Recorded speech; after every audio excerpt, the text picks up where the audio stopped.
Hey guys, what's up? Sermo11 here with the top 6 E3 2016 conferences. From Sony's God of War to Microsoft's Project Scorpio and even Nintendo's Legend of Zelda Breath of the Wild, there were some crazy announcements at this year's E3, but how do they rank up against each other? Let's jump right in and find out. Number 6. Nintendo. Before you click off this video and give me massive hate, I love Nintendo, and in fact it's really the only company on this list that I actually play video games from. My problem with Nintendo wasn't exactly that they didn't have a conference, but it was how they presented their games this year at E3. Having a huge Treehouse event where they played video games all day was kind of lame and annoying. I don't want to watch you play video games. I don't even watch Let's Players. The newly announced Legend of Zelda Breath of the Wild brought in loads of people, and it was the most talked about game at E3, I believe. But it's just the fact that this game was all Nintendo had to show off, plus a few trailers and some gameplay. It kind of bored me, and since they don't really do conferences anymore, I would have preferred trailers, third-party games included, and just a little bit of gameplay. The Treehouse thing is fine. It's fine, but it should be in addition to a more compact digital event. So I should be able to go through this digital event in, I don't know, maybe like 30 to 45 minutes, maybe 60 minutes, just like put it in there between half an hour to an hour. And then we can have the Treehouse. The problem with Nintendo is that you have to search for all their news because you're not going to watch the Treehouse all day. You might have a job, you might be doing something else. You're not going to watch the Treehouse all day. It's kind of boring, and I know a lot of people didn't watch it all day. So Nintendo even showed off a new IP, which was an RPG for the Nintendo 3DS, and Pokemon Sun and Moon had gameplay shown, which took over 42 minutes. And it just involved a guy catching Pokemon in a few battles. It was also boring. This could have been shown off better and faster with a trailer, with a little gameplay, just saying, like, you can catch these new Pokemon. Oh, look, here's a battle. Oh, look, you're going to battle your rival here. And then they could have ended that off. Nintendo needs to return to at least a digital event to rank higher on my list next year. And if you believe that one game saved Nintendo and made them at the top of E3, you might be a little biased. Moving on to number 5, EA. I found this conference to be a bore fest. Maybe EA fans enjoyed it, but overall it wasn't fun for me. They showed off Titanfall 2, which will have single player and multiplayer this time around. They also showed off some Madden fans who will be participating in some sort of tournament. And it's kind of weird how people are claiming to be good at a video game based on sports. I feel like there's nothing to brag about there. Just go play football outside. You don't need to play a video game on it. And yes, Madden 17 was announced. FIFA 17 was shown off and has a story mode. EA has plenty of Star Wars games coming in the future, and they showed off Battlefield 1. But that's not the first game, is it? I swear I've heard about Battlefield before, so why is it called Battlefield 1? I found this conference to be, a little bit boring, but I'm guessing EA fans, if there are any out there, they liked it, but overall it just wasn't that fun for me. Number 4, Bethesda. Bethesda was first with their conference being on Sunday, and they showed off Elder Scrolls Legends, which is a card-themed game meant to be like a Hearthstone, I don't know how you say that. That's the, is it the World of Warcraft game or something? It's meant to be similar to that. And they're bringing back a series called Quake, which is a multiplayer arena shooter. Fallout 4 will continue to get updates, and Skyrim will have a special edition allowing mods. Prey is being rebooted. Doom will be seeing updates. Elder Scrolls is getting an MMO in the form of Elder Scrolls, or The Elder Scrolls Online, and Dishonored is getting a sequel with Dishonored 2.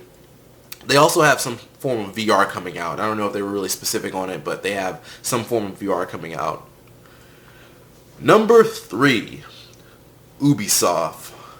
Ubisoft continued to turn the world off by starting off their conference with live action dancing from some dancers dressed like clowns. And they continued the Girlwood train by having Aisha Tyler host again. And, you know, everyone loves her, of course.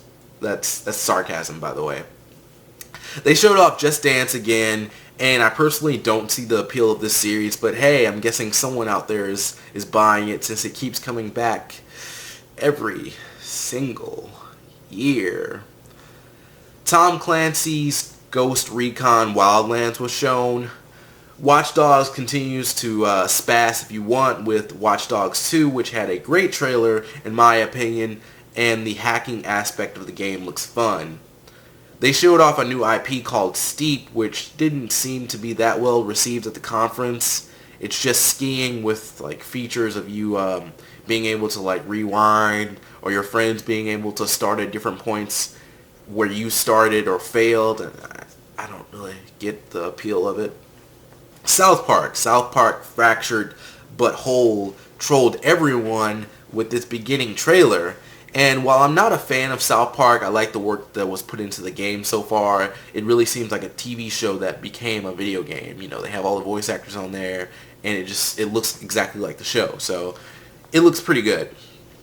Star Trek showed off its VR game with an actor from it, he was too excited about a VR experience that looks like it has pretty bad graphics. Like from the graphic, I know they can't show like, I don't know if they can show specifically the VR graphics. I'm pretty sure they can, but like the graphics that they showed at least didn't look too good for the VR game. And that's how it looks when you're in the game. I'm sure that could be cool, but overall the graphics don't look too good. Assassin's Creed's getting a movie, and Ubisoft is giving out free games every month for this year. Enjoy. Number 2, Microsoft. Microsoft started off things guns blazing with the announcement of a new console, the Xbox One Slim, which was leaked beforehand. Games such as Gears of War 4, Sea of Thieves, and Scalebound were shown at this conference. Frank West is returning in Dead Rising 4. Forza Horizon 3 was confirmed, and Halo Wars 2 was also confirmed as well. Minecraft was shown for longer than it needed to be with the awkward host, and it was confirmed to have crossplay, which I think could be pretty interesting. It almost seems like Tekken Cross Street Fighter has become Tekken 7 with Akuma stepping on the scene. But just to confirm, the game that they showed was Tekken 7, but I feel like something is up there. Microsoft shocked the world by announcing a second console in one conference. That's right, Xbox One Slim, you're dead to us all. Project Scorpio is Microsoft's new it's their new next console with 4K graphics, and I don't know if that's a reply to another company who was rumored to have a 4K console. Number 1, drum roll please, as unprofessional as possible. Number 1 is Sony. I thought Sony had the best conference. I don't know if you could tell by the writing in this video or the lack of coverage on the channel, but I was in and out for some of the conferences. You know, I watched most of all of them, but they just kind of showed things that I didn't care about. Sony kept me interested, and I only own a PSP from Sony. Sony started off things with a fairly long and uncomfortable live orchestra. They did great, but the singer, noisemaker, whatever she was doing, it wasn't right. If you've seen the conference, there's a lady at the beginning. I don't know what she was doing, but no, stop. So they showed off God of War, which depicts Kratos with a son. The game looks great, sounds great, it just looks fun. And I like how they're talking as it's going on. The story was interesting, to me at least, just from that. And a strong thing from Sony, opposed to other companies, I would say, is having like a really strong story to draw you in from their games. I mean, I know the other companies have story-driven games or whatever, but like Sony was the one that really brought me in. The Last Guardian is finally coming out, and it looks nice.